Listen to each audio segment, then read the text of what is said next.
بسم الله الرحمن الرحيم بسم الله الرحمن الرحيم. السلام عليكم ورحمة الله وبركاته.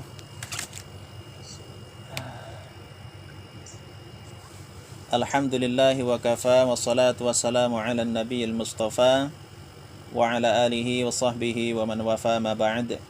رب اشرح لي صدري ويسر لي أمري واحلل عقدة من لساني يفقهوا قولي. أشهد أن لا إله إلا الله وأشهد أن محمدا عبده ورسوله أما بعد.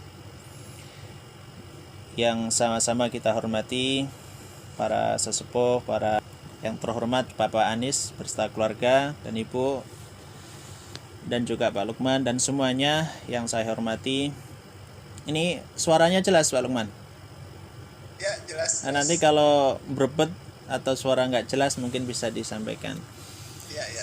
Nah, baik, alhamdulillah kita bersyukur kepada Allah Subhanahu wa taala Rabb semesta alam yang masih memberikan kesempatan kepada kita, telah diberikannya kenikmatan sehat, kenikmatan iman, Islam, dan diberikannya kesempatan kita untuk bersilaturahim, walaupun silaturahimnya tidak lazim seperti biasanya, hanya menatap layar, tetapi layar yang bergambar. Semoga tidak mengurangi keafdalan, keutamaan silaturahim kita, dan semoga kita selalu mendapatkan keberkahan dari Allah Subhanahu wa taala. Alhamdulillahirabbil alamin, pada kesempatan siang yang berbahagia ini kita bisa berjumpa. Seperti yang sudah disampaikan oleh Pak Lukman tadi, insyaallah kita akan bersama-sama mentadaburi kalam Allah Subhanahu wa taala, yaitu surat Al-Fatihah. Surat ini surat yang tidak asing lagi bagi kita. Surat yang terdapat di surat yang pertama di dalam Al-Qur'an, tetapi bukan berarti surat yang pertama diturunkan. Jadi surat Al-Fatihah ini memang urutan di dalam mushaf itu surat pertama. Tapi kalau dilihat dari urutan turunnya, ini yang kelima. Jadi surat ini turunnya adalah yang kelima. Itu kalau dilihat dari segi turunnya. Suratul Fatihah ini memiliki banyak keutamaan dan fadail atau fadilah, serta memberikan banyak sekali pelajaran kepada kita. Bahkan di dalam tafsir, ada tafsir yang luar biasa membahas suratul Fatihah. Ada tafsir Imam Ibnu Katsir, ada tafsir Imam Ar-Razi Mafatihul Ghaib, menafsirkan surat Al-Fatihah itu sudah 249 halaman. Itu artinya tidak biasa memang. Dan suratul Fatihah memiliki sekian banyak nama, dan masing-masing nama itu menunjukkan akan kemuliaan dari nama itu sendiri. Jadi nama terbanyak dari surat Al-Quran itu adalah suratul Fatihah. Kalau semua dikumpulkan, nama suratul Fatihah itu mencapai 30 nama. Dan dalam kaidah tafsir itu terdapat kata ziyadatul asma tadullu ala syarafil musamma. Jadi banyaknya nama sesuatu itu menunjukkan kemuliaan, keistimewaan sesuatu itu. Jadi misalnya kalau orang Indonesia, nama nasi itu kan sekian banyak. Kenapa? Karena sangat spesial di orang Indonesia. Saking spesialnya nama nasi, maka nasi itu banyak sekian namanya, jenisnya sesuai dengan tempat daerah masing-masing, dan bahkan jenis ini akan berbeda dengan jenis yang lain walaupun sumbernya sama, yaitu nasi. Sama, ini menunjukkan kemuliaan atau menunjukkan sesuatu yang sangat penting. Nah, Al-Fatihah itu salah satu nama. Tadi saya katakan bahwa surat Al-Fatihah itu surat yang berjumlah hanya 7 ayat, yang terdiri dari 27 kata dan ada 140 huruf. Ini jumlah keseluruhan dari suratul Fatihah. Dan surat ini yang sering kita dengar adalah suratul Fatihah. Kenapa dinamakan demikian? Karena sebagai pembuka Al-Quranul Karim. Surat yang pertama adalah surat Al-Fatihah. Ini kalau kita layaknya ada karya ilmiah, baik itu skripsi, tesis, atau disertasi, biasanya ada abstraknya. Ini kurang lebih ke Al-Fatihah itu seperti abstraknya gitu. Nanti al-muqaddimahnya adalah nanti ada di surat Al-Baqarah. Nah, surat ini kenapa Al-Fatihah? Karena pembuka. Dan bisa juga disebut dengan Fatihatul Kitab atau Fatihatul Quran, karena sebagai pembuka. Dan disebut juga dengan As-Sab'ul Mathani. Ini tidak mungkin saya sebutkan ke 30 nama, akan saya singkat saja. Karena setiap nama itu menunjukkan kemuliaan, dan setiap nama itu menunjukkan keistimewaan dari surat tersebut. Surat ini, surat Al-Fatihah. Adapun dinamakan As-Sab'ul Mathani, itu arti sab' itu adalah 7. Al-Mathani adalah sesuatu yang terulang. Sehingga As-Sab'ul Mathani artinya adalah 7 ayat yang terulang. Kenapa dinamakan Al-Mathani? Karena terulang dibaca setiap kali sholat atau setiap rakaat di dalam sholat. Dan sholat itu tidak sah, kurang keabsahannya ketika tidak membaca suratul Fatihah. Karena inilah kemudian disebut dengan As-Sab'ul Mathani. Nah, walaupun ini 7, tapi perlu saya sampaikan sedikit, 7-nya ini yang membuat perbedaan antara letak ayat pertama dan letak ayat yang ke-7-nya. Ayat yang pertama di dalam mushaf kita itu adalah Bismillah atau Bismillahirrahmanirrahim. Itu adalah ayat yang pertama. Sehingga ayat yang ke-7-nya mulai dari Siratal ladzina an'amta alaihim hingga akhir ayatnya. Itu kalau di dalam mushaf kita. Adapun dalam qiraat yang lain, itu ayat pertamanya bukan basmalah, tetapi ayat pertamanya adalah Alhamdulillah. Seperti misalnya dalam qiraat Nafi', Abu Amr dan Ibnu Amir, 3 riwayat qiraat itu Bismillah tidak termasuk dari bagian ayat pertama dari surat Al-Fatihah. Sehingga ayat pertamanya Alhamdulillah. Kalau surat Alhamdulillah itu ayat yang pertama, itu artinya perbedaan dimulai dari Alhamdulillah. Kemudian Siratal ladzina an'amta alaihim itu ayat yang ke-6-nya. Ayat yang ke-7-nya ghairil maghdubi dan seterusnya. Jadi tetap 7 ayat, hanya yang membedakan adalah posisi basmalah. Nah, ini nanti dampaknya adalah basmalah itu harus dibaca dalam sholat atau tidak. Kalau dibaca harus keras atau dengan sirri. Itu didasari karena perbedaan pendapat dari sini atau perbedaan riwayat dalam bacaannya. Kemudian yang berikutnya itu ada nama-nama di antara nama lainnya adalah Asy-Syifa. Ini yang menarik. Asy-Syifa itu artinya penyembuh. Jadi bedanya gini, kalau dalam hadis dikatakan ada likulli da'in dawa, da itu adalah penyakit, dawa artinya obat. Apakah setiap obat itu pasti menyembuhkan? Belum tentu. Namanya juga obat. Tapi kalau sudah dikatakan ini penyembuh, insyaallah pasti sembuh gitu. Dan Allah sudah katakan wa nunazzilu minal Qur'ani ma huwa syifaa'un wa rahmatul lil mu'minin. Bahwa Al-Qur'an itu Allah turunkan sebagai syifa, sebagai penawar, sebagai sekaligus penyembuh segala penyakit yang ada. Dan ini dicontohkan oleh sahabat. Ada satu kisah dari Abu Sa'id Al-Khudri radhiyallahu anhu saat singgah di sebuah desa. Kemudian ternyata kepala desanya itu tersengat kalajengking. Kemudian dibacakanlah Al-Fatihah di tempat di mana di situ tersengat binatang yang berbisa tersebut.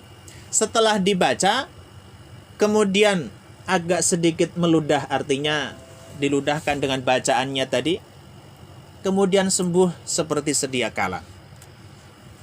Nah, pertanyaan kita nanti adalah, ketika kita sakit, sebetulnya cukup membaca Al-Fatihah sebetulnya.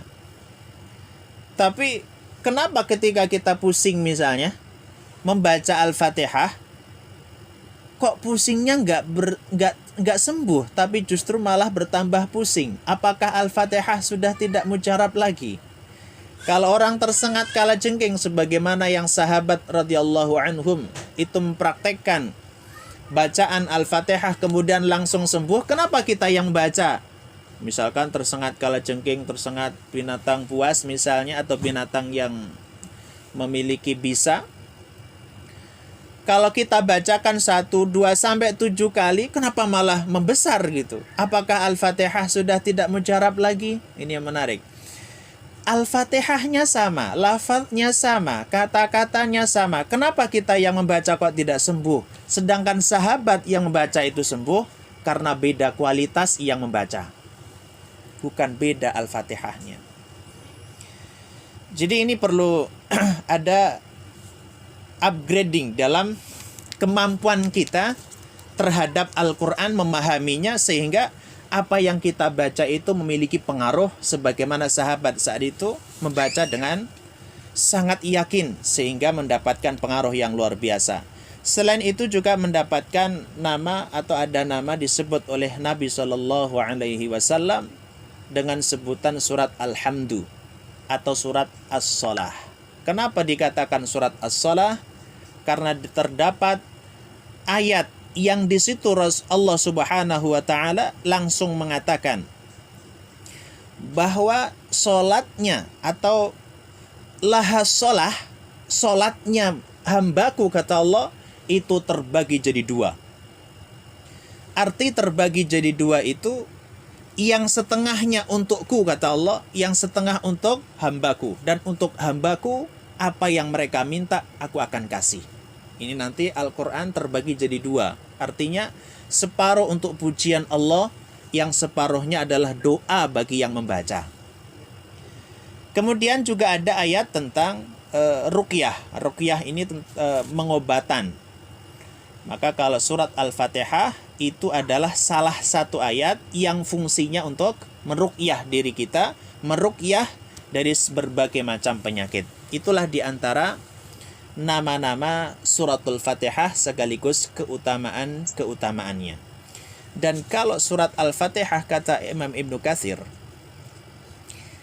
ada satu nama yang beliau sangat tekankan, namanya surat Al-Kafiyah.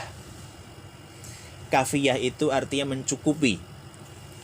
Kenapa? Karena beliau mengatakan takfi amma adaha wa la yakfi ma siwaha. Karena Al-Fatihah itu sudah mewakili seluruh isi kandungan Al-Quran. Dan selain Al-Fatihah tidak mampu mewakili kandungan Al-Fatihah. Masya Allah Al-Fatihah. Bahkan Nabi SAW mengatakan Al-Fatihah itu diturunkan tidak seperti biasanya. Diikuti oleh sekian banyak malaikat dari langit. Karena tidak biasa ketika menurunkan surat ini.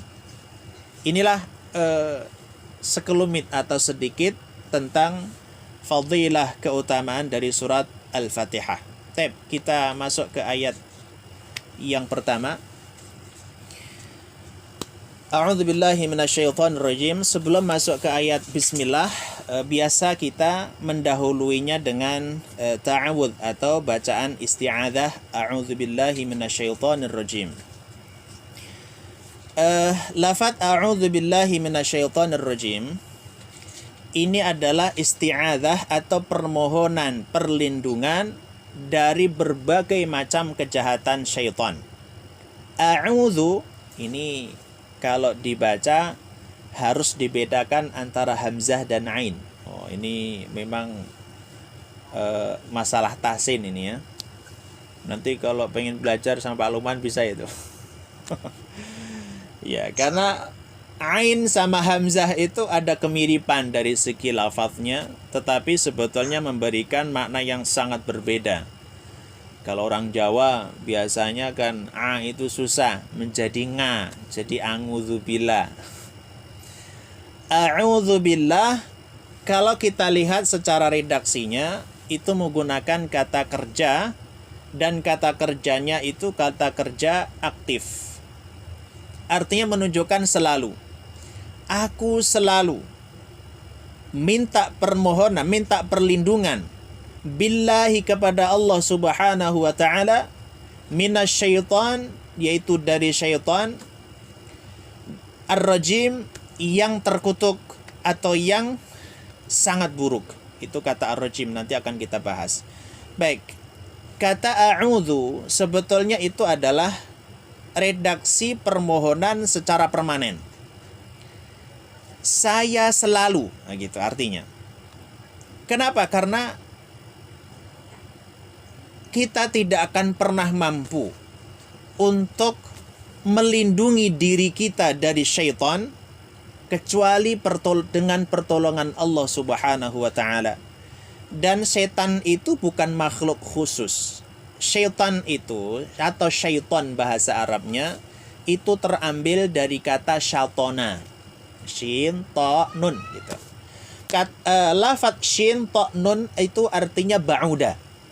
Ini yang salah kaprah orang Indonesia. Setan itu ya berbeda. Setan itu berarti ya pocong, ya gendruwo, ya suster ngesot, ya bukan itu sebetulnya. Itu semuanya makhluknya sama. Itu hanya ada di Indonesia itu. Suster ngesot, nah capek itu ngesot terus. Sebetulnya itu nggak ada, itu jin gitu. Jin itu ada dua macam ya, seperti manusia, ada yang muslim, ada yang kafir. Nah, setan itu sebetulnya sifat yang menjauhkan seorang hamba dengan Allah Subhanahu wa taala, itu semuanya memiliki memiliki sifat namanya syaitan. Maka kata Allah Subhanahu wa taala di akhir surat An-Nas, minal jinnati wan nas. Artinya setan itu bisa berupa jin dan juga bisa berupa manusia. Jadi apapun yang menggoda, yang mengganggu ibadah seorang hamba kepada Allah Subhanahu wa taala, sifat penggoda itu namanya setan gitu. Jadi gak salah kalau orang marah, orang Jakarta kalau marah kan setan. Ya, manusianya itu memiliki karakter, memiliki sifat syaitaniyah atau memiliki sifat karakter setan. Dan kita minta perlindungan kepada Allah Subhanahu wa taala dari setan ini adalah setan terutama dari jin. Ini kira-kira setan jin dengan setan dari manusia itu susah mana ditolak atau susah mana untuk dicegah? Dua-duanya susah. Ada min plusnya. Setan berupa jin dari golongan jin memang tak nampak, memang tidak terlihat. Tetapi setan dari jin itu sangat takut dengan orang yang membaca Al-Quran. Jadi inna syaitana yafirru minal bait tuqra'u fihi suratul Baqarah misalnya. Kama qala Nabi sallallahu alaihi wasallam. Setan dari jin itu akan lari dari rumah yang dibacakan di dalamnya surat Al-Baqarah. Itu kalau setannya dari jin. Lah kalau setannya dari manusia, mau ngaji kemudian nanti dululah. Kita baca yang a'udzubillahi minasyaitonir rajim, dia niruin coba. Lebih susah itu. Memang nampak itu setan dari manusia, tapi lebih susah untuk kita usir. Apalagi keluarga. Makanya Allah Subhanahu wa taala sudah memberikan nas kepada kita bahwa setan itu adalah lahu aduwwun fattakhiduhu aduwwa. Setan itu adalah musuhmu yang paling nyata dan jadikan dia musuhmu. Itu kata Allah, pesannya Allah seperti itu. Lalu bagaimana cara kita bentuk aplikatifnya dalam keseharian kita? Maka bacalah a'udzubillahi minasyaitonirrajim setiap kita melakukan aktivitas apapun, terutama hendak tidur. Jadi ketika kita mau tidur, jangan pernah kita lupakan baca isti'adzah atau ta'awudz. Lebih baik kalau kita lengkapi dengan surat mu'awwidzat, 3 surat terakhir, yaitu trikul ya, trikul. Qul huwallahu ahad, qul a'udzu birabbil falaq, qul a'udzu birabbin nas. atau kalau tidak minimal kita membaca doa sebagaimana yang Rasulullah ajarkan, a'udzu bikalimatillahi tammati min syarri ma khalaq. Yang mana setan itu kata Allah Subhanahu wa taala memiliki sifat ar-rajim. Ar-rajim itu adalah ismul mubalaghah untuk menyangatkan dari kata rojama. Terambil dari kata rojama, arti rojama itu melempar. Ar-rajim artinya terlempar dari berbagai macam kebaikan. Artinya setan itu tidak pernah menyuruh, mengantarkan, membisikkan, mengajarkan kepada kebaikan. Jadi setan hanya menyuruh, membisikkan kepada perbuatan buruk. Itu hebatnya lafaz a'udzu billahi minasyaitonir rajim. Memang tidak nampak setannya, tetapi permusuhannya itu yang sangat nampak. Dan saat kita ini melakukan apapun, itu selalu ada bisikan setan. Setan itu bersemayam. Bersemayamnya ada di dada manusia. Maka alladzi yuwaswisu fi sudurin nas, itu setan. Jadi setan itu berada di dada manusia. Saat manusia itu lengah mengingat Allah, maka dia akan membisikkan sesuatu. Setan itu nggak bisa mempengaruhi perbuatan kita. Setan itu hanya bisa membisikkan. Was-was itu bukan was-was bahasa Indonesia. Was-was itu membisikkan. Jadi hanya memasangkan jaring-jaring, langkah-langkah agar mereka mengikuti langkah setan. Maka di dalam ayat Al-Quran itu Allah tidak menyebutkan jangan mengikuti setan. Tapi katanya apa? Jangan mengikuti langkah-langkah setan.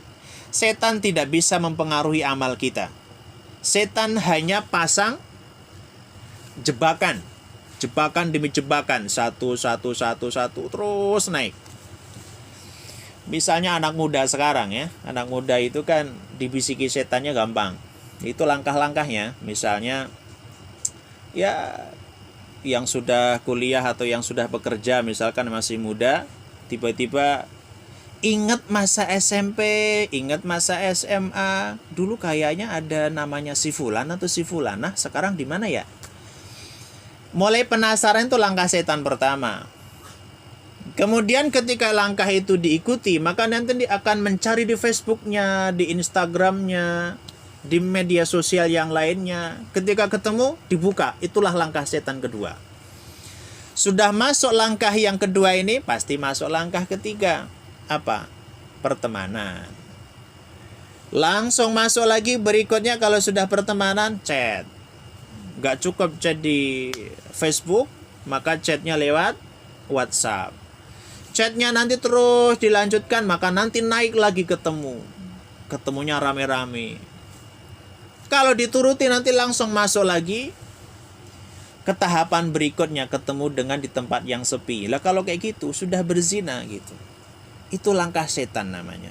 Lah kita ini diminta dan juga diperintahkan, diajarkan oleh Allah Subhanahu wa taala untuk meminta perlindungan dari berbagai macam godaan setan itu. Terutama yang sering harus kita lakukan adalah setiap masuk rumah bacalah salam. Dan ketika menutup pintu waktu maghrib itu bacalah ta'awud dan basmalah. Kenapa waktu maghrib itu setan berkeliaran? Dan saat makan jangan pernah kita meninggalkan lafaz ta'awud dan basmalah minimal. Kenapa? Karena kita untuk menghindarkan diri kita apapun yang berkenaan dengan setan. Itu a'udzubillahi minasyaitonirrajim. Dan bahkan melakukan kebaikan seperti membaca Al-Qur'anul Karim itu pun juga disunnahkan, dianjurkan untuk membaca ta'awud ini. Kemudian Allah Subhanahu wa taala ayat pertama di surat Al-Fatihah bunyinya Bismillahirrahmanirrahim. Lafaz bismillah itu bukan sesuatu yang asing bagi kita karena seluruh ayat Al-Qur'an, seluruh surat Al-Qur'anul Karim itu diawali dengan basmalah ini. Walaupun lafaz basmalah sendiri itu terdapat di surat An-Naml ayat yang ke-30 ketika Allah katakan innahu min Sulaimana wa innahu bismillahirrahmanirrahim. Sebetulnya apa makna basmalah? Ini kalau Al-Fatihah itu kalau kita jabarkan Masya Allah sangat luas. Masing-masing ayat memiliki satu kaidah tersendiri. Tapi ringkasnya basmalah itu kata bi di situ aslinya adalah abda'u bi gitu. Aku ya Allah memulai dengan gitu. Aslinya ada aku memulainya, tapi di situ tidak nampak secara kata-katanya. Artinya ya Allah saya memulai pekerjaan perbuatanku itu atas perintahmu, sesuai dengan kehendakmu, dan aku tidak mau melanggar ketetapanmu. Maka ismillah menyebut nama Allah subhanahu wa ta'ala itu menunjukkan kita minta izin. Jadi hati-hati kalau baca basmalah tidak boleh digunakan untuk kemaksiatan. Gak boleh mau korupsi, bismillah ya Allah saya korupsi ya. Gak bisa. Kenapa? Di sini Allah minta izin kok sama Allah. Jadi seolah-olah bismillah itu kita menghadirkan Allah saat memulai pekerjaan, menghadirkan Allah saat bekerja, mengerjakan sesuatu, dan nanti akan menghadirkan Allah ketika sudah menyelesaikan pekerjaan. Jadi bismillah itu akan mendapatkan kemuliaan, akan mendapatkan keberkahan apapun yang kita lakukan, walaupun itu perbuatan yang mubah, kalau kita awali dengan basmalah. Jadi seolah-olah bismillah itu kita minta izin sama Allah. Ya Allah saya bisa makan itu karena Engkau ya Allah. Alhamdulillah. Jadi bismillah itu saya makan dengan menyebut asma-Mu ya Allah. Jadi lafaz Allah itu membawa keberkahan. Nama Allah itu memberikan dampak yang positif kepada kita. Apapun perbuatan kita, kalau awali dengan bismillah akan mendapatkan keberkahan. Dan Allah menggunakan lafaz Allah di sini atau bismillah. Allah itu adalah satu-satunya nama Allah yang sangat mulia. Nama Allah atau sifat Allah itu kan banyak ya. Ada 99 asma atau nama kan. Yang paling mulia itu adalah Allah. Jadi di dalam lafaz ini Allah menggunakan namanya yang paling tinggi yaitu Allah. Ditambah lagi dengan sifat yang keduanya yaitu Ar-Rahmani Ar-Rahimi. Ar-Rahman itu artinya sifat yang memberikan apapun yang dibutuhkan oleh makhluk tanpa terkecuali. Jadi Rahman itu menunjukkan kasih sayangnya Allah subhanahu wa ta'ala yang sangat luas, tidak terbatas oleh apapun. Ini kalau Rahman biasanya sering diterjemahkan Maha Pengasih. Kenapa? Karena Allah itu kalau mengasih tanpa pilih kasih gitu ya. Kita ini kalau bukan karena rahmannya Allah, kita nggak bisa. Kita ini sudah bermaksiat, kita ini sudah melanggar ketetapan Allah, kita sudah menyakitin Allah, kita sudah sekian banyak kejahilan kita dalam kehidupan kita ini. Tapi karena Allah itu Maha Rahman, maka kita tetap menghirup oksigen yang sudah Allah siapkan. Kita masih diberikan kesehatan, kita masih diberikan harta benda, kita masih diberikan segala macam apa yang kita inginkan.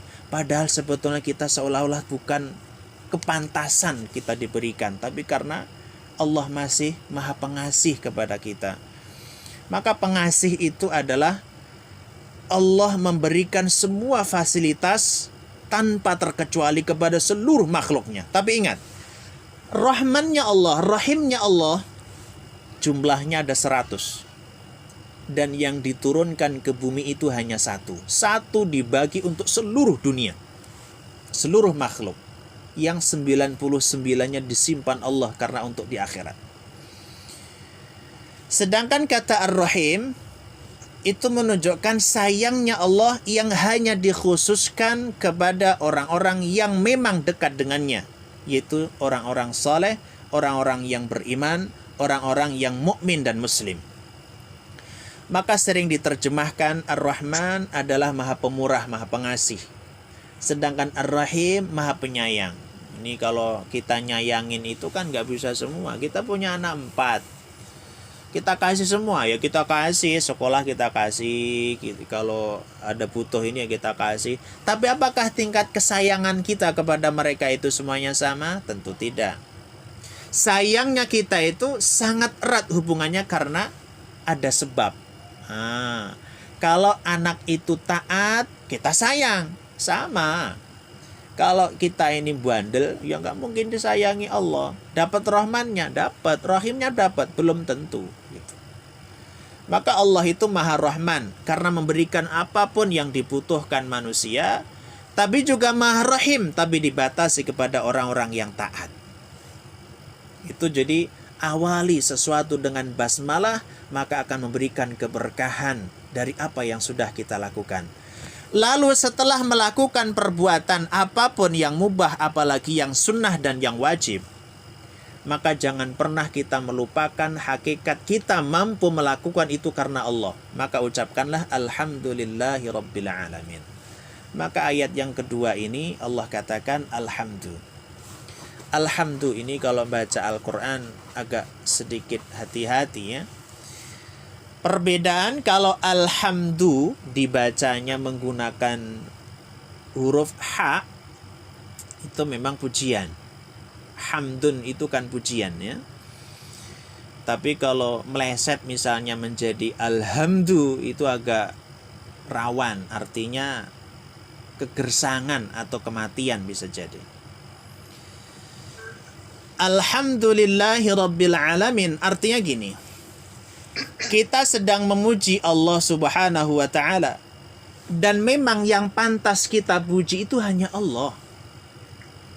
Kalaupun manusia itu memberikan sesuatu kebaikan kepada kita, sebetulnya bukan manusianya itu yang memberikan, tetap aja dari Allah. Kalaupun misalkan kita dikasih mobil sama orang, kita memang wajib berterima kasih sama orang itu, iya. Tapi harus diakui sebetulnya memang rezeki Anda, rezeki kita hanya lewat orang itu. Jadi hanya perantara. Makanya kita sebagai, maaf ya, ini kita kan sering menyalahkan dan sering kita ini mengatakan bahwa Fir'aun itu laknatullah, Allah melaknat dia karena mengaku jadi Tuhan. Fir'aun itu kan ngaku jadi Tuhan. Wa qala ana rabbukumul a'la, saya adalah Tuhanmu yang paling tinggi, kata dia. Ternyata sifat Fir'aun itu terkadang masih melekat dalam diri manusia zaman sekarang loh. Contoh gini, ini karena kurangnya alhamdulillah sebetulnya.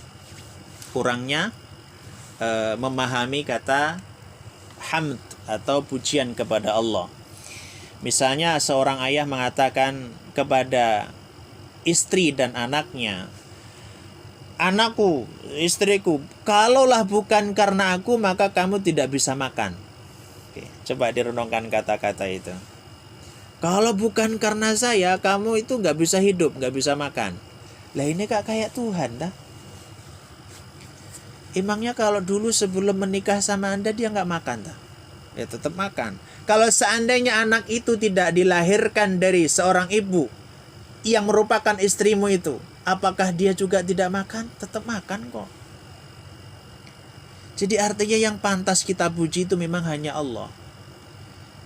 Bahkan ada satu kata bijak orang Arab yang mengatakan, kalau kalian tidak mengakui dan tidak bersyukur atas segala kenikmatan yang Allah sudah berikan kepada Anda, maka jangan hidup di atas muka bumi, karena ini bumi Allah yang tidak rela ditempati orang-orang yang sombong. Lah kita diusir dari bumi, terus mau kemana coba? Dan tingkat syukurnya kita itu tidak bisa sempurna, tidak akan pernah bisa sempurna. Nabi Ibrahim alaihissalam yang sudah diuji, dibakar, diusir, bahkan diuji yang sangat luar biasa beratnya menyembelih anaknya, itu saja tingkatannya baru syakir. Syakir itu artinya orang yang bersyukur tapi sedikit syukurnya. Kalau mau sempurna itu dirubah redaksinya menjadi syakur. Abdan ala abdan syakura. Syakur artinya orang yang kesabarannya orang yang syukurnya sudah maksimal. Kita ini mau mensyukuri mata saja belum gitu. Siapa yang menyadari hingga jam sekian hari ini saja, yang menyadari bahwa kita ini diberikan mata yang sehat, jantung yang sehat, nafas yang sehat. Siapa yang menyadari itu? Sadar saja belum, apalagi nanti bersyukur. Kita harus melatih diri. Setiap saat ucapkanlah alhamdulillah. Nah, alasannya gini, kenapa kita ini terkadang sulit membaca alhamdulillah? Karena kita belum bertasbih. Gitu. Tasbih itu artinya meyakini bahwa apapun yang datang itu pasti dari Allah. Itu dulu. Dan yakini yang kedua bahwa apapun yang datang dari Allah itu pasti baik. Maka yang muncul pasti alhamdulillah. Walaupun ban bocor gitu ya, mobil sudah buru-buru di tengah jalan bocor, ucapin aja alhamdulillah, tapi ditambahi ala kulli hal gitu. Kalau baik, alhamdulillahirabbil alamin. Kita bersyukur kepada Allah. Tapi kalau menurut kita itu adalah sebuah musibah, ucapkanlah tetap alhamdulillah ala kulli hal. Segala puji bagi Allah apapun keadaannya. Sebetulnya musibah dan bukan itu terkadang sesuai perspektif masing-masing. Contoh gini. Ada orang tua melihat anaknya main pisau. Sekarang saya tanya, menurut anak-anak, main pisau itu mengasihkan atau musibah? Sangat mengasihkan.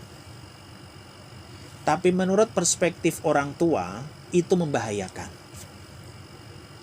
Bukti cinta orang tua kepada anak, itu anak diapakan? Apakah dibiarkan? Ayo cepat, ayo itu temannya ditusuk yuk. Enggak mungkin. Bukti orang tua cinta kepada anak, maka itu dinasehati. Nak, jangan main pisau, itu bahaya. Apa kata anak? Enggak, ini mengasihkan kok. Gitu. Kemudian bukti orang tua cinta kepada anak apa? Direbut itu dengan paksa pisaunya. Oke, sekarang saya tanya itu berikutnya. Pertanyaan kita adalah, ketika pisau direbut dari anak, menurut perspektif anak, ketika pisau direbut, itu musibah. Tapi menurut orang tua, itu adalah kebaikan karena menyelamatkan dari bahaya. Itulah hakikat kita dengan Allah. Tidak mungkin Allah itu memberikan keburukan kepada kita. Ya Allah, saya itu sudah mencari uang puluhan tahun, kenapa yang 50 juta hilang? Ya, gimana tuh caranya? Kita kehilangan uang, kita ada sakit, kita buru-buru juga ada musibah dan seterusnya. Sebetulnya kita ini sedang disayang Allah loh. Misalnya kita ingin buru-buru ke bandara, kemudian tiba-tiba bannya bocor. Menurut perspektif kita itu musibah banget gitu. Tapi menurut Allah bisa jadi itu adalah kebaikan. Kenapa kebaikan? Bisa jadi kalau diteruskan tanpa dipaksa berhenti di situ, di depan banyak musibah yang bisa jadi kalau Anda teruskan akan terjadi musibah yang lebih besar. Karena Allah sayang maka diberhentikan paksa di situ agar kita selamat dari musibah yang besar. Kita ingat betul teman kita namanya Pak Susilo kalau tidak salah ya. Dulu ada musibah pesawat jatuh di Papua yang membawa uang 1 karung itu ya. Itu sebetulnya nomor 20 sekian itu ada nama teman saya itu. Dia hanya terlambat 5 menit. Karena jalan Papua yang kurang kondusif ya, kurang baik. Ketika terlambat hanya 5 menit, maka dia marah-marah kepada petugasnya. Kenapa nggak ditunggu, kenapa dan seterusnya. Kepada stafnya juga mereka marahin. Dan dapat kabar sesaat setelah itu bahwa pesawat yang seharusnya dia tumpangi ternyata musibah dan tidak ada satupun yang selamat. Apa yang dia katakan? Alhamdulillah.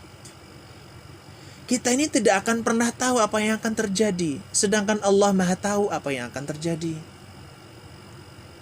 Ya Allah, kenapa aku ini dilahirkan orang Indonesia?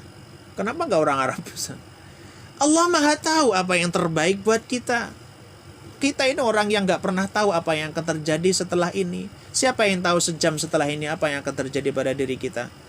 Maka syukurilah, alhamdulillah. Apapun yang terjadi, alhamdulillah. Maka kalau kita alhamdulillah itu sebetulnya bentuk kita beri terima kasih kepada Allah Subhanahu wa taala. Lalu Allah katakan Ar-Rahman Ar-Rahim sebagai penegasan bahwa Allah itu sudah memberikan semuanya kepada kalian wahai manusia karena Allah Maha Rahman dan Maha Rahim. Allah ulang ini sebagai bukti Kalian itu sebetulnya seolah-olah tidak pantas loh menerima kebaikan ini. Menerima kenikmatan ini seolah-olah tidak pantas. Kalian sudah menyakiti Allah setiap saat. Bayangkan, seorang ibu ketika punya anak atau punya cucu, setiap jam itu menyakiti ibu misalnya. Baik dengan kata-kata, baik dengan perbuatannya. Bahkan mungkin ditonjok, mungkin ditempeleng, mungkin dengan kata-kata kasar. Kira-kira kita akan bertahan berapa lama dengan anak itu? Tapi lihat Allah Subhanahu wa ta'ala. Setiap saat disakiti oleh manusia, baik dengan kesyirikannya, baik dengan pembangkangannya, baik dengan berbagai macam pembangkangan dan kemaksiatannya. Tetapi ternyata Allah Subhanahu wa ta'ala sayangnya kepada makhluknya jauh lebih besar daripada sayangnya ibu kepada anaknya. Ini kalaulah bukan karena Rahman Rahimnya Allah, kita ini akan berat. Termasuk adalah kita ini tidak akan bisa masuk surganya Allah Subhanahu wa ta'ala hanya mengandalkan amalan kita. Kita masuk surga karena rahmat Allah Subhanahu wa ta'ala. Setelah 4 ayat itu tentang pujian kepada Allah. Allah Maha Rahman, Maha Rahim. Kemudian di sini ditambah lagi. Yang pertama, yang keempat, Maliki Yaumiddin. Kata Malik itu ada 2 bacaan, dan nanti kalau ada yang membaca dua-duanya tidak boleh disalahkan ya. Ada yang membaca Maliki Yaumiddin, mimnya panjang. Itu seperti bacaan yang sering kita dengar di Indonesia. Tapi juga boleh dibaca pendek. Tapi itu bukan qiraat yang kita gunakan pada umumnya di Indonesia. Bisa Maliki Yaumiddin. Bedanya apa ketika kita baca Maliki Yaumiddin mimnya panjang? Itu artinya sang pemilik. Malik artinya sang pemilik. Kalau dibaca pendek Maliki Yaumiddin artinya yang merajai atau yang menguasai. Baik, Maliki Yaumiddin berarti sang pemilik sekaligus sang penguasa Yaumiddin, yaitu hari pembalasan. Ad-din itu menarik. Bahasa Arab itu kata lafaz din itu bisa dibaca dain. Dal ya nun bisa bermakna agama, bisa bermakna hari pembalasan, dan bisa bermakna hutang. Kenapa demikian? Maksudnya adalah agama itu layaknya hutang. Kita dikasih aturan oleh Allah selama hidup di dunia, dan nanti akan dimintai pertanggungjawaban ketika di akhirat. Sudah seberapa jauh kalian melakukan ajaran-ajaran yang sudah Allah berikan kepada kalian. Allah tagih hutangnya. Artinya hanya Allah yang mengetahui hakikat dari kiamat itu, hari pembalasan. Karena Allah yang memiliki dan Allah yang menguasai. Maka dari sini juga timbul hadis Nabi SAW bahwa yang terpenting tentang hari kiamat adalah persiapan kita untuk menghadapi, bukan mengetahui kapannya. Jadi tidak perlu kita khawatir kapan kiamat. Jadi ada keresahan-keresahan yang akhir-akhir ini ya. Misalnya kapan itu kiamat tiba. Tidak penting kiamat tiba kapannya maksud saya. Tapi yang terpenting adalah persiapan kita menghadapi huru-hara kiamat itu. Allah yang menguasai, Allah yang maha tahu. Baik, kemudian ayat yang kelima. Setelah kita mengetahui ayat 1 hingga ayat yang keempat adalah pujian kepada Allah Subhanahu wa ta'ala. Ayat yang kelima namanya takhallus minasyirki. Kita membersihkan diri kita dari berbagai macam kesyirikan. Iyyaka na'budu wa iyyaka nasta'in. Itu artinya adalah, ya Allah saya berikrar, saya bersaksi ya Allah. Ini kalau kita dalami dan kita pahami, sambil membaca itu bisa nangis kita. Kita 17 kali minimal berikrar di hadapan Allah Subhanahu wa ta'ala. Ya Allah, aku bersaksi, aku berikrar. Saya tidak akan pernah menyembah, tidak akan pernah menghamba kecuali kepadamu. Itu arti pertama.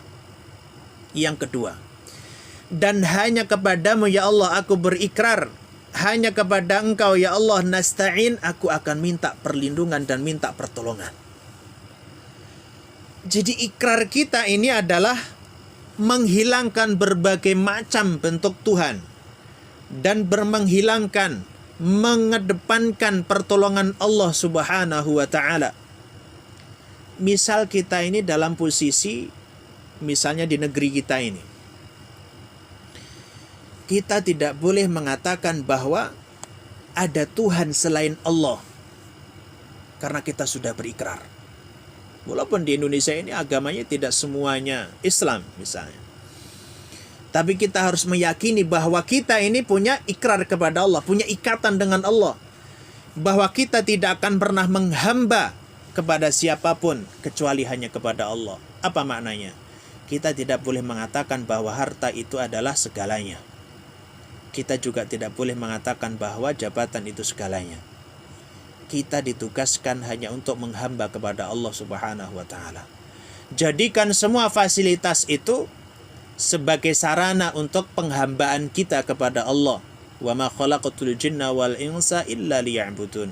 Wa iyyaka nasta'in, dan saya tidak akan meminta pertolongan ya Allah kecuali hanya kepada Engkau. Dan nasta'in itu Allah hapus objeknya. Dalam kaidah tafsir gini, kalau ada subjek, ada predikat, tetapi tidak disebutkan objeknya, itu artinya umum. Maka saat membaca ayat ini, itu boleh kita membayangkan, ya Allah, saya minta pertolongan, semoga anak saya cepat sembuh dari sakitnya, semoga semua permasalahan ini selesai. Itu boleh. Kenapa? Karena nasta'in. Hebatnya, powernya lafadz iyyaka na'budu wa iyyaka nasta'in, kita akan mendapatkan satu status baru bahwa kita ini hamba yang tulus hanya kepada Allah. Ini Masya Allah ya. Kalau ayat ini kita dalami, ayat ini kita pahami, akan timbul rasa ikhlas kita kepada Allah apapun yang kita lakukan. Ikhlas itu akan timbul ketika kita merasa bahwa hanya Allah Tuhan kita dan tujuan kita hanya Allah. Ya. Terputus, Pak? Ya, agak putus-putus suaranya. Oke, sebentar.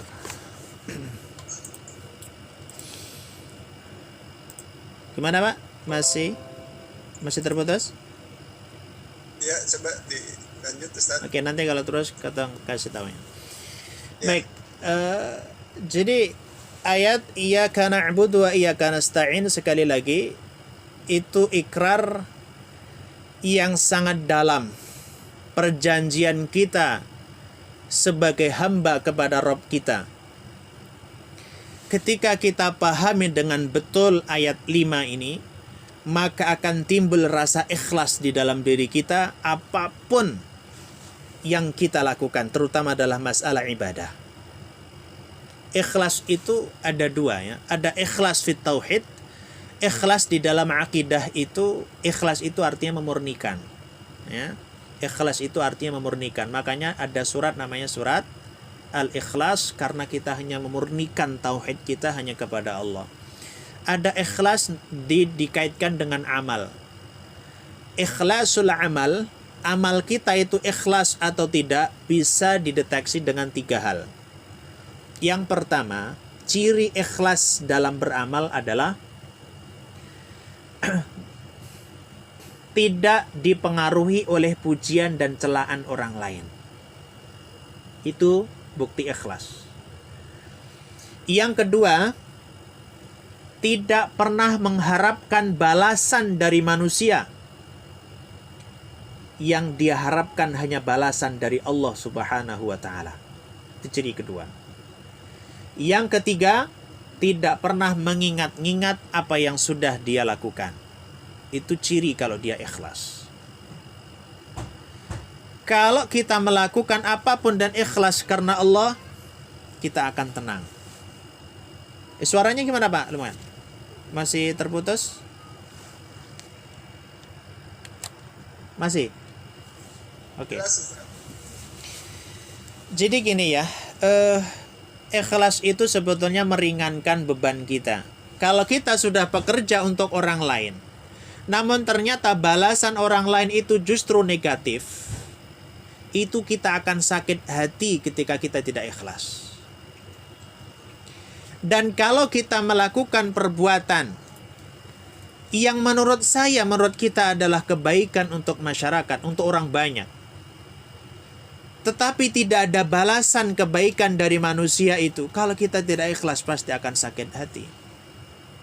Gampangannya kalau misalkan ibu-ibu masak sop gitu misalnya ya, ngasih ke tetangga, tetangganya malah tidak mau tegur sapa dengan kita. Ini membuat sakit hati kalau kita tidak ikhlas.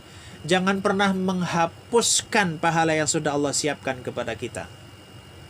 Saya contohkan ujian terberat, misalnya gini. Bapak ibu misalnya punya anak asuh, anak yatim. Dari kecil dibesarkan, dirawat, kemudian disekolahkan, dan seterusnya ya. Sudah sekitar 30 tahun misalnya sama kita. Kemudian ketika dia sudah sukses karena sudah kita hantarkan kesuksesan itu, ternyata suatu hari ketika ketemu dengan kita sapa, dia tidak menjawab sapaan kita. Apa perasaan kita, Pak? Kurang ajar gitu. Nggak tahu balas budi. Marah. Kalau kita ada rasa marah, kecewa, itu artinya dalam ilmu tauhid, dalam ilmu akhlak, itu berarti bermasalah ikhlas kita. Kalau karena kita amal karena manusia, insya Allah pasti kecewa. Tapi kalau kita karena Allah, ya biarkan. Biar Allah saja yang membalas. Maka dalam kehidupan rumah tangga pun sama. Kalau seorang suami menjadi suami itu tidak ikhlas karena Allah, pasti kecewa. Istri taat kepada suami, kemudian melakukan ini dan itu, kalau bukan karena Allah, pasti kecewa ujungnya. Jadi orang tua kecewa ujungnya kalau bukan karena Allah. Itu rasa dari ikhlas itu tidak bisa dipaksa. Makanya dengan mendalami iyyaka na'budu wa iyyaka nasta'in, ya Rabb, ya Allah, hanya kepadamu aku menyembah dan hanya kepadamu minta pertolongan dan tujuanku hanya Engkau ya Allah. Oke. Setelah kita bersihkan akidah kita bersihkan pengakuan penghambaan kita hanya kepada Allah, baru kita berdoa ihdinas siratal mustaqim. Jadi ihdinas siratal mustaqim itu artinya, ya Allah, berikanlah keistiqomahan hidayah ini kepadaku. Jadi tunjukkanlah hidayah, tunjukkanlah jalan yang lurus kepadaku ya Allah ya Rabb. Masalah hidayah perlu kita doakan kepada Allah. Kenapa? Karena masalah hidayah itu hanya milik Allah Subhanahu wa ta'ala. Bukan karena kita cerdas, bukan karena kita jenius, bukan karena kita memiliki kehebatan. Kita mendapatkan hidayah itu karena izin Allah Subhanahu wa ta'ala. Dan kenapa kita terus meminta, berdoa untuk mendapatkan hidayah? Siapa yang menjamin? Mungkin saat ini kita masih muslim, muslimah, mukmin, mukminah. Tapi siapa yang menjamin 10 tahun ke depan, menjelang wafat kita, Islam masih ada di dalam jiwa kita? Hanya Allah yang mampu mengistiqomahkan hidayah itu kepada kita. Makanya kita berdoa ihdinas siratal mustaqim, ya Rabb, ya Allah, berikanlah keistiqomahan terus di dalam hidayahmu sampai ketemu denganmu. Hidayah yang bagaimana kemudian Allah berikan? Siratal ladzina an'amta alaihim, yaitu jalan sebagaimana yang kau berikan kepada orang-orang soleh terdahulu, yang telah engkau berikan kenikmatan dahulu, seperti para nabi, para rasul, para wali Allah gitu. Kita nggak tahu jalan yang benar itu kayak apa. Makanya kita berdoanya juga umum sekali kan. Ya Allah, berikanlah jalan sebagaimana yang engkau berikan jalan itu kepada orang-orang terdahulu, yang engkau berikan kenikmatan. Kita nggak tahu jalan yang lurus bagaimana. Maka itu adalah Allah yang akan menunjukkan. Ghairil maghdubi alaihim waladdallin. Dan bukan jalan orang-orang yang engkau murkai dan orang-orang yang sesat. Orang yang dimurkai Allah, maghdub itu termurkai, maksudnya adalah orang-orang Yahudi. Kenapa orang Yahudi? Karena orang Yahudi itu tersesat, membelot, bukan karena kebodohan. Mereka membangkang justru karena pengetahuan. Punya ilmu, tapi amalnya jauh dari ilmunya. Itu Yahudi. Orang pinter, tapi nggak benar, itu Yahudi. Kalau dolin itu sesat. Sesat itu nggak punya ilmu, tapi pengen beramal. Itu Nasrani. Jadi tipe manusia itu ada 3. Berilmu dan beramal. Orang pinter dan benar, itu adalah kriteria orang Islam. Tapi ada orang yang pinter tapi nggak benar. Artinya orang pinter punya ilmu, tapi amalnya jauh dari ilmunya. Itu namanya seperti Yahudi. Namanya maghdub dalam ayat ini. Sedangkan orang pengennya amal tapi nggak ada ilmu. Seperti orang Nasrani yang beramal tapi tanpa ilmu. Itu namanya dhalin, sesat. Inilah ulasan surat Al-Fatihah secara singkatnya. Dan kalau kita ulas, sebetulnya surat Al-Fatihah merupakan adab berdoa kita kepada Allah. Lihat cara berdoanya. 4 ayat memuji Allah. Bismillah, Alhamdulillah, Ar-Rahman, Malik. Kita memuji Allah 4 ayat. 1 ayat sebagai pembersih jiwa kita dari berbagai macam kesyirikan. Baru berdoa 2 ayat terakhir. Ini ada berdoa. Jadi kalau berdoa, kita harus wasilah doa kita dengan Asmaul Husna, dengan amal soleh kita, dengan sholat, ya dengan sedekah kita baru berdoa. Nah, kita ini kadang enggak. Sedekah 10.000, doanya 10. Kemudian kita ketika mengawali doa kurang menyebut asma Allah. Hanya Alhamdulillah, mintanya 20. Nah, itu ada berdoanya kurang diperhatikan. Wallahu a'lam bishawab. Saya ini yang dapat kita sampaikan pada pertemuan kali ini di surat Al-Fatihah. Mohon maaf tidak bisa secara luas untuk menafsirkan. Semoga kita mendapatkan ilmu dari surat Al-Fatihah ini. Atanallahu ayyakum. Assalamualaikum warahmatullahi wabarakatuh. Jika ada